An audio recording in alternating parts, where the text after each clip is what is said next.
दोस्तों, मनुष्य अपने बुद्धि और ज्ञान के बल पर आज पृथ्वी ही नहीं बल्कि अंतरिक्ष में भी अपने विस्तार के लिए मौजूद विकल्पों की तलाश कर रहा है।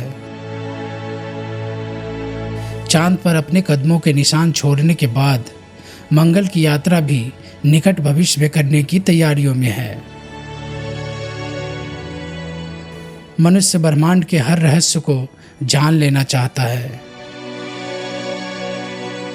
ऐसे ही रहस्यों में से एक है उसके उत्पत्ति का रहस्य।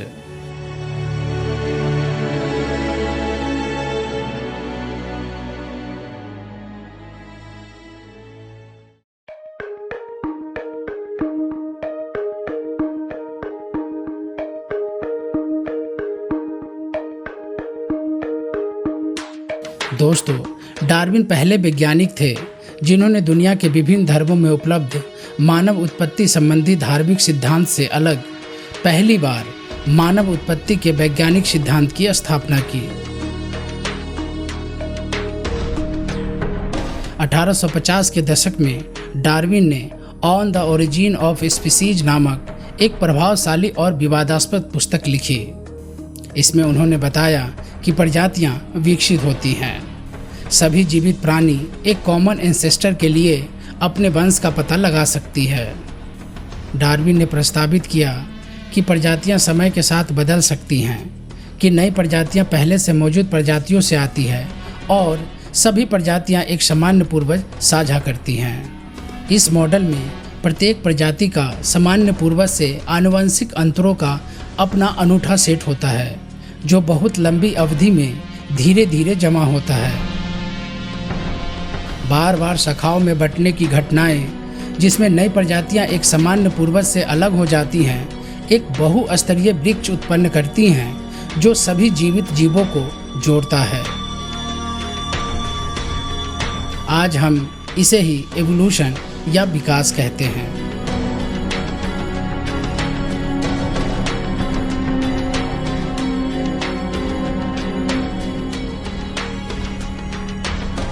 ओरिजिन ऑफ स्पीसीज नामक पुस्तक के प्रकाशन के पश्चात यह प्रश्न साधारणतः पूछा जाने लगा कि मनुष्य का विकास कब और किस जंतु अथवा जंतु समूह से हुआ है। इस प्रश्न का उत्तर डार्विन ने अपनी दूसरी पुस्तक डिसेंट ऑफ मैन द्वारा देने की चेष्टा की।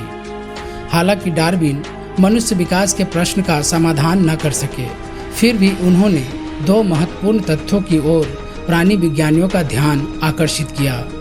पहला ये कि मानवाकार कपि ही मनुष्य के पूर्वजों के संबंधी हो सकते हैं, और दूसरा मानवाकार बानरों तथा मनुष्य के विकास के बीच जो अंतर दिखाई पड़ता है उसे लुप्त जीवाश्मों की खोज करके ही कम किया जा सकता है।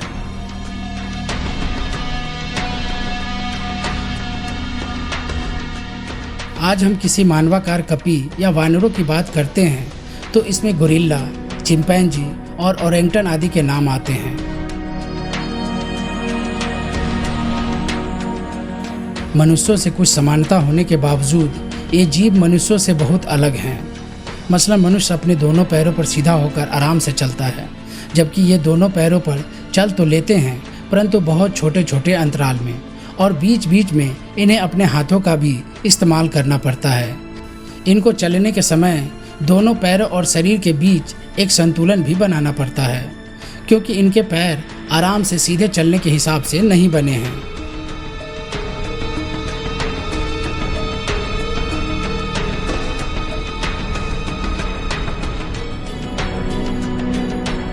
मनुष्य की अपेक्षा इनके शरीर पर बाल भी बहुत अधिक होते हैं। चिंपैंजी और गोरिल्ला के मुकाबले मनुष्य का मस्तिष्क 3 गुना अधिक बड़ा होता है।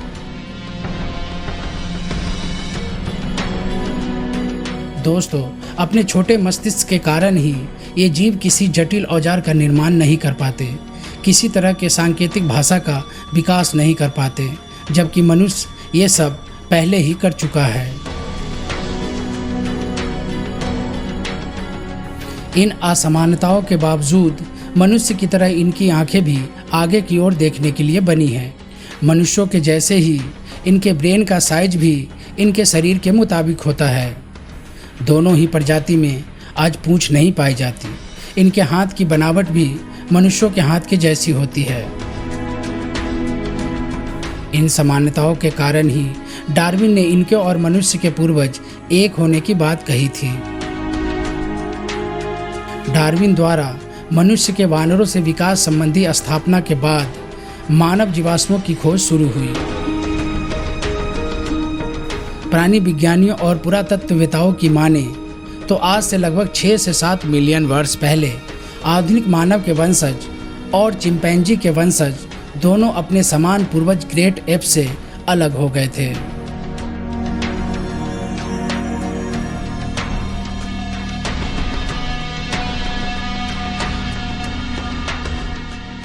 लेकिन मनुष्य के विकास की कहानी की शुरुआत करीब 3 से 2 करोड़ साल पहले टर्शियरी युग से माना जाता है।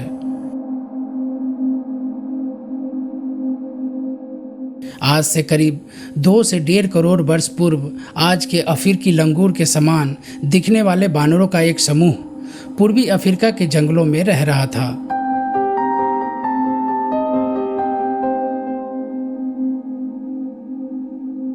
इनकी ऊंचाई 3 से 4 फुट थी। फल और पत्ते खाने वाले ये वानर ज़्यादा समय पेड़ों पर ही रहते थे।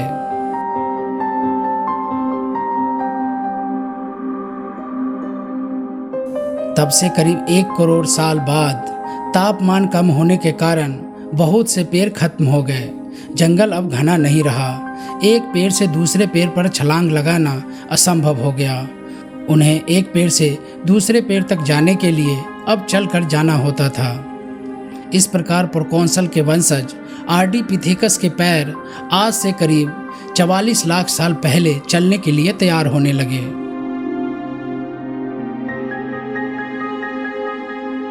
हाल ही में आर्डिपिथेकस का पूरा स्केलेटन मिला है, जिसे आर्डी नाम दिया गया है। इसकी जांच के बाद पता चला है कि आर्डिपिथेकस चलने में समर्थ थे। हालांकि वह इतने अच्छे से नहीं चल पाते थे जितने अच्छे से आज हम चल पाते हैं। दोस्तों, आर्डिपिथेकस मनुष्य और वानर के बीच की एक प्रजाति थी। इनके हाथ आधा इंसान और आधा वानर जैसे थे। ये ना तो पूरी तरह से मनुष्य थे और ना ही पूरी तरह से वानर। आर्डिपिथेकस मुश्किलों के बावजूद भी अपने नेटिव घर पेड़ को नहीं छोड़ना चाहते थे। खोजों से प्राप्त जानकारी के मुताबिक चलना सीख लेने के बावजूद भी इनकी प्रजाति पेड़ों के बीच से निकलकर खुले मैदानों में नहीं गई। चलने के साथ इनका पेड़ों पर लटकना जारी रहा।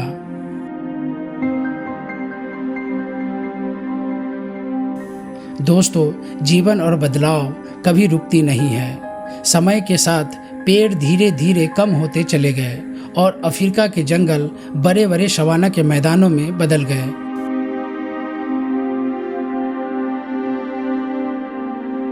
आज से करीब 40 लाख साल पहले सवाना के इन्हीं मैदानों में एक नई प्रजाति ग्रासो ऑस्ट्रेलोपेथ दिखाई देने लगे।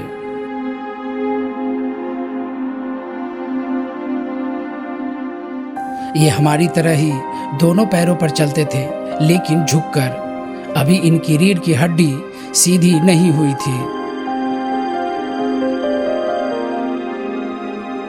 ग्रासो ऑस्ट्रेलोपिथेकस की प्रजाति हर तरह की चीज इकट्ठा करते जो ये खा सकते थे। मीलों पैदल चलते और खूंखार जानवरों से बचने के लिए झुंड में ही रहते थे। करीब 30 लाख साल पहले पूर्वी अफ्रीका में ऑस्ट्रेलोपिथेकस अफ्रांसिस पहले मानव के रूप में विकसित हुए।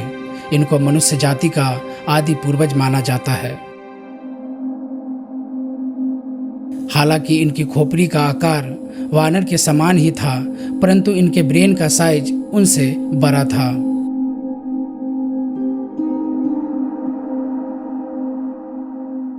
रेमंड हार्ट नामक वैज्ञानिक ने 1924 ईस्वी में दक्षिण अफ्रीका के ट्रांसवाल प्रांत में टोंग नामक स्थान में चूने के खादान से ऑस्ट्रेलोपिथेकस अफ्रांसिस की खोपड़ी खोजी थी।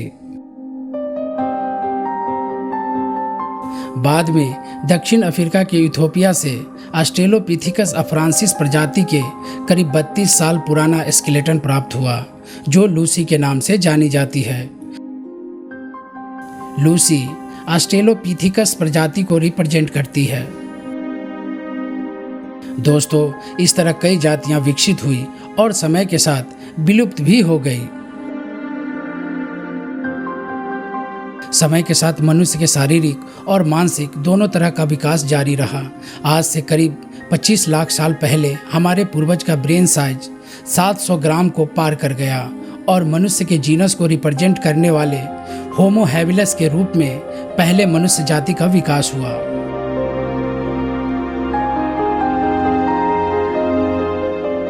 होमो हैबिलस की खोपड़ी लगभग ऑस्ट्रेलोपिथेकस के समान ही था, परंतु इनके ब्रेन का साइज उनसे बड़ा था, लगभग 800 ग्राम के बराबर। होमो हैबिलस अपने काम को करने के लिए अपने हाथों का इस्तेमाल करने लगे थे, इसलिए इन्हें हैंडीमैन भी कहा जाता है। इन्होंने ही सबसे पहले पत्थरों के औजारों का इस्तेमाल करना सीखा। ये लोग मांस को चीरने, लकड़ी को काटने और खूंखार जानवरों से अपनी रक्षा के लिए पत्थर से बने औजारों का इस्तेमाल करते थे। इनकी रीढ़ की हड्डी अभी भी पूरी तरह सीधी नहीं हुई थी। ये अभी भी कुछ झुक कर ही चलते थे।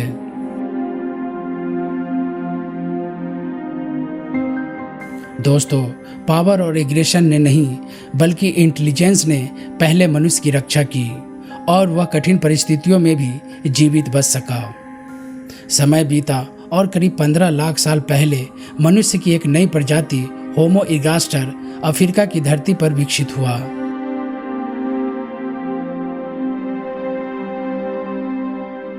द वर्किंग मैन, इसके पास पत्थर के अलावा और भी कई तरह के औजार थे। अफ्रीका के अन्य जीवों के बीच ये एक दहशत बनकर सामने आए। मनुष्य अब शिकारी बन चुका था।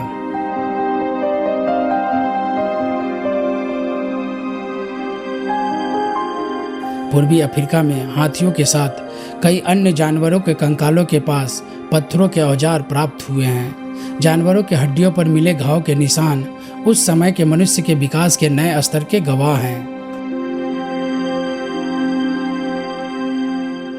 होमो इगास्टर की खोपड़ी की बनावट बानरों से बिल्कुल अलग हो चुकी थी। हालांकि इनका जबड़ा अभी भी बड़ा था, इनके ब्रेन का आकार आज के आधुनिक मनुष्य से थोड़ा सा ही छोटा रह गया था। हाथों को छोड़कर इनकी शारीरिक बनावट और हाइट बिल्कुल आज के मनुष्य के समान था। होमो इरेक्टस पहले मनुष्य थे जो सीधा होकर चलते थे।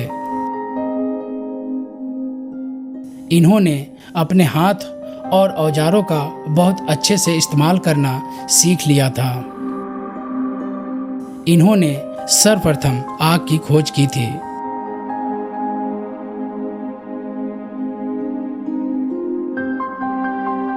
मानव जाति को अपने पूर्वज कपि से विरासत में मिले गुण अब लुप्त हो चले थे। मानव जाति अब वानरों से बिल्कुल अलग एक नई प्रजाति के रूप में विकसित हो गई थी।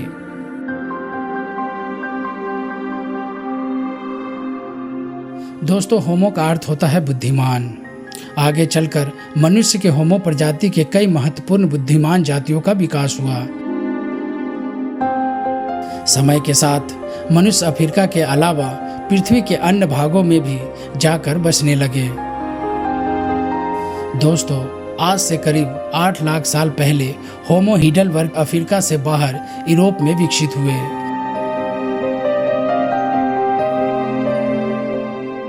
ये पृथ्वी पर दूर दूर तक फैले हुए थे। इनके जीवाश्म अफ्रीका, यूरोप और एशिया तक में पाए गए हैं।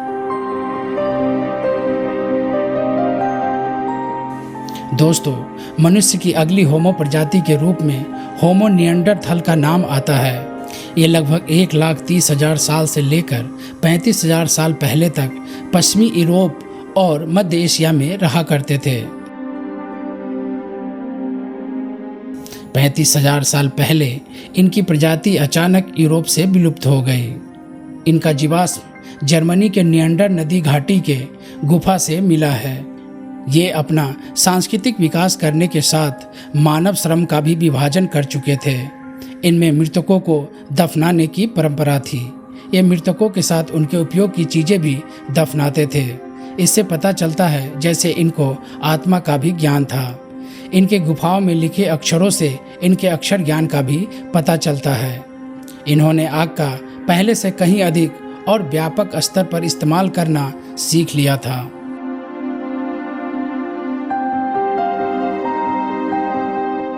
कुछ वैज्ञानिक मानते हैं होमो निएंडरथल को आधुनिक मानव होमो सेपियंस ने ही खत्म कर दिया होगा, क्योंकि दोनों के विकास का समय एक ही था। दोस्तों, जैसा कि हम सभी जानते हैं, आज के आधुनिक मानव होमो सेपियंस प्रजाति के हैं। होमो सेपियंस का विकास करीब 2 लाख साल पहले से लेकर 45,000 साल के बीच माना जाता है। होमो हिंडलबर्ग और होमो निएंडरथल ये संभवतः होमो सेपियंस प्रजाति के ही थे।